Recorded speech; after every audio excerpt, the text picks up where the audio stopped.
Obviously it's Thomas, back again with another video, yet again, making these regular. I think I'm doing very well at it. Making sure I got one up every single day. I don't know if you guys enjoy that or not, but obviously making regular content obviously keeps you guys occupied. Obviously what I'm trying to do, like I said at the start, is try and help as many people as possible, especially within my age group. With obviously supplements, diet, training, and so often. I yet to have actually followed through and done a training video, but I will actually be doing that soon. I think my first training video is actually gonna be chest. Chest is one of my favorite body parts to hit.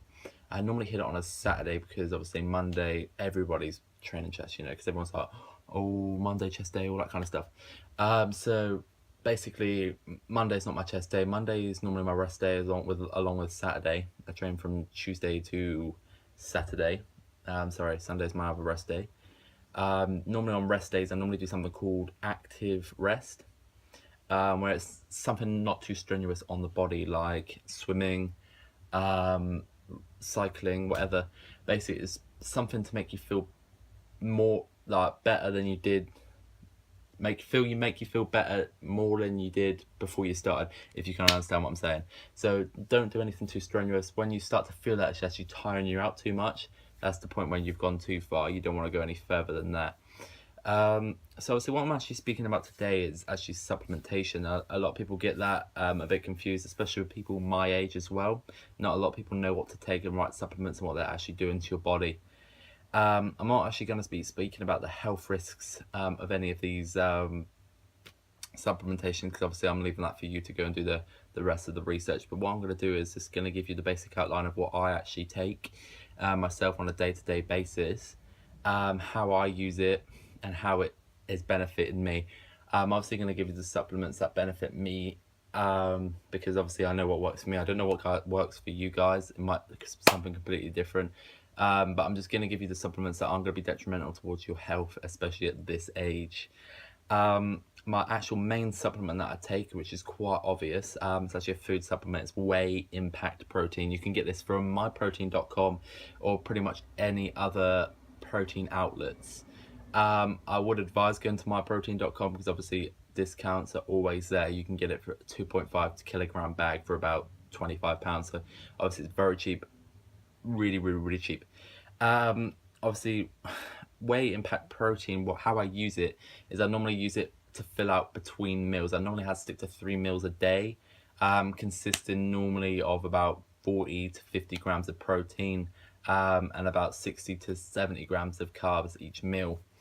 Normally before a workout I normally stick some oats into my shakes just to bulk them up a little bit, but other than that I normally have about a lot of people think it's obsessive, but I don't really like to eat a lot in the morning, so I normally have a shake in the morning as well.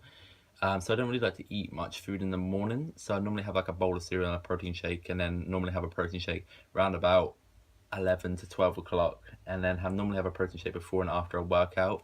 And sometimes, especially if you're doing more, I normally like to stick one in the afternoon somewhere as well. Because obviously at the moment I'm a student at limited funds, so obviously it's quite hard to be able to get food for every single meal. That's how I use it pretty much at the moment. That's pretty much it with protein. So obviously the next thing I would talk about is actually L-glutamine.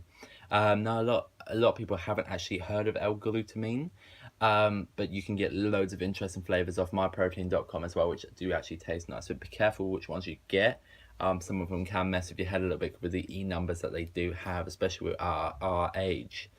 The main actually contributor why I use L-glutamine is actually the protein synthesis. It actually helps your body break down the protein, and obviously a lot of people go more cardio can obviously increase protein synthesis as well, because obviously the more protein that you can digest, the more protein you can actually get in, and the more it's quicker to go into your muscles. So obviously the main reason I use L-glutamine is actually for the protein synthesis. I use it regularly. I normally have 3 scoops a day. You're normally supposed to have 3 scoops of 5 grams a day. I normally have one. I actually have 1.5 before my workout. I have 1 in the morning, and then I have a half just before I go to bed. That's one of the actual main supplements that I do recommend. along with creatine. You see, I've stopped using creatine recently, and I have noticed that I have lost a lot of raw water retained under my muscles. Obviously, that does leave you looking a little bit flatter. I feel like creatine was holding a lot of water in my body. It does make you feel bloated at times. I do suggest a monohydrate though. Creatine monohydrate. It blends better within obviously the liquid and digests easier in your body as well. Your body creatine is already naturally in your body anyway, but it's actually like a gram, I think. And you're supposed to take a 5 gram serving a day for it to actually benefit you. So obviously, creatine is something I do suggest as well. A lot of people, it's a very controversial subject with it being before or after a workout, but as creatine actually works over a long periods of time, it's actually better just to, whenever you really can take it, even take it on the days that you're not working out. I've actually got the advice recently that you're supposed to cycle on and off creatine, so that's what I've actually been doing. I've had a couple of weeks on and then a couple of weeks off, so I do cycle on and off creatine. A few things that actually I'm just going to stick at the end as well is a few things I actually do like from myprotein.com. One of the things being, I do give a big shout and I do rave about this, Myprotein bread.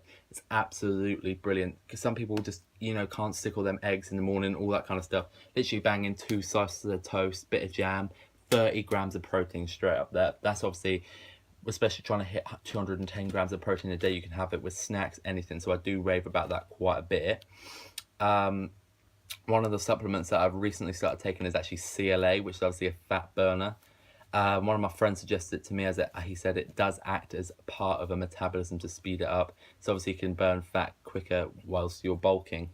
I wouldn't suggest doing that. I would actually suggest doing that through bulking and cutting, because a lot of people do retain, especially if you're with my body structure, my body type, as I described in my last videos. My body type allows me to put muscle on quickly, lose fat slowly, and put a little bit of fat on with the muscle. But obviously when I had anorexia, because I was doing so much cardio, I feel like I put my body into shock and my metabolism's gone through the roof. So yeah, I do put muscle on quickly. I put on very little fat as well. So obviously that's kind of like the main supplements I suggest. If you're going beyond supplements, e.g. like Alpha T, things like that, I'd actually wait until you're at least 20 to start test boosters. I'm going to sit here and be honest and say that I did do a cycle of test boosters. They're completely natural, not illegal, not associated with steroids in any way. But obviously I did take a cycle of them, and I did find it just completely muffed up my body. My mood was through the roof. My training was, insane. I was repairing quickly, but I felt like it did mess up my body. My mood was down all the time. I just didn't feel good. A few of my friends actually tried it out. Finn tried it, and I don't think Jack tried it, but I know Finn did. And the same thing happened to him. Talking about Finn, I'd like to give him obviously a big shout out as well, because obviously he is the main reason I'm sitting here today and talking to a camera and producing videos. Because he gave me the inspiration, helped me train, and so on. So obviously thanks to him as well. Just a big shout out to him. Just like to say a massive thank you. We're not actually talking in the moment, but hopefully that would change in the future. So obviously that's the main supplements I take. They're the ones that I would suggest towards yourself. And obviously that's pretty much it, to be honest with you, but that's the ones I would suggest to yourself and not to be detrimental to your health. But like I said, if you're going beyond supplements like test boosters that you can't really get online, I'd say, wait until you're at least 20, because at this point when you're like 17, 18, even 16, your testosterone's at the highest, plus you haven't reached muscle maturity yet, so it could be detrimental towards your body. A lot of people probably think I'm missing pre-workout supplements. I don't take pre-workout supplements because I'm a great believer that caffeine is really bad for the heart.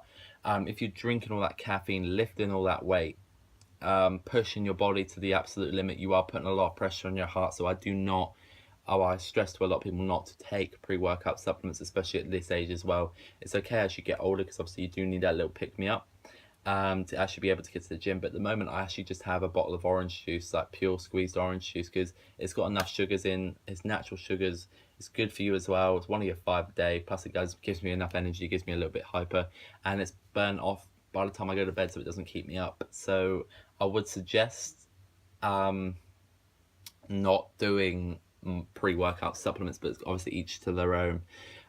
One thing I would suggest with creatine is to make sure you are staying hydrated, making sure that you're having about 3 liters a day, as creatine can retain a lot of water and make you quite thirsty. So other than that, these are the main supplements that I do use. I suggest them to you, wouldn't be detrimental towards your health. I hope this has helped you and been an informative video to especially all my friends at school and all the people my age that would like to bulk up and put some size on. Just one more thing at the end. I have recently received quite a negative comment on my last video, my first video, sorry. And I'd just like to say that, you know, it's not bothered me. I'm going to carry on doing what I want to do, because at the end of the day, people like that, people that give you negative comments, don't want to see you succeed in life. If you want to succeed at something in life, don't listen to the people that are trying to hold you back. Do what you do what makes you happy, and I'll see you next time.